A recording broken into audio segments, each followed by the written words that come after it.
Находчивость и родной язык осетинский помогли переломить ход одного из боев Сталинградской битвы. 75-летнюю годовщину главного сражения Великой Отечественной войны мы отмечаем в эти дни. Командир кавалеристов Иса Плиев корректировал по рации время атак и артобстрелов только по-осетински. Немцы перехватывали сигнал, но ничего разобрать не могли. Зато земляк-радист в штабе передавал важнейшую информацию всем частям. Об отважном командире из Северной Осетии в репортаже Чермена Улубиева. Поисковик и меценат из Северной Осетии Станислав Дзыбоев приехал на Волгоградскую землю с портретом односельчан. Никого из них уже нет в живых, но спустя 75 лет они вновь вернулись к местам сражений на Мамаев-Курган. С моего села Веселого в одном минометном полку, «Катюш» так называемых, воевало 6 земляков.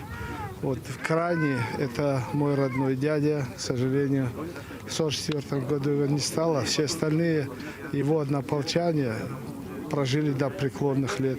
Односельчанам Станислава Дзыбоева и еще 5000 уроженцев Северной Осетии, участникам Сталинградской битвы, открыли обелиск. Памятная плита заложена на мемориальном кладбище Мамаева-Кургана. Свое поклонное место на главной высоте России теперь есть и у представителей Кавказской республики.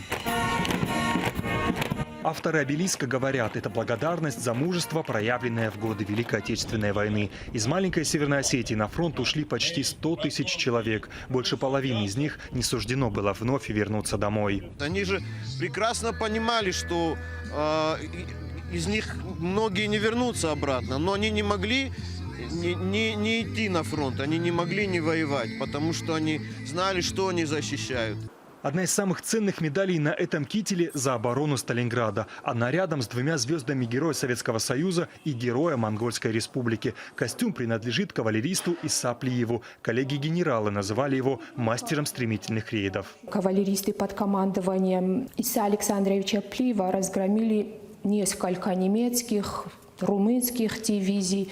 Также его огромную роль он сыграл в окружении взятий в плен 6-й знаменитой немецкой армии знаменитого генерала Паулюса. Именно Плиеву принадлежала идея передавать информацию по радиосвязи на осетинском языке. Немцы перехватывали эти сообщения, но понять не могли. В той части служил наш земляк Магомед Бритаев. И Бритаева вызвали на связь, и Иса Александрович на своем родном осетинском языке передал через него приказ полкам, когда, как, во сколько начнется наступление. Благодаря находчивости советского генерала налет для немцев стал неожиданностью, а победа в Сталинградской битве стала началом контратаки Красной армии. Завершилась она в мае 45-го в Берлине.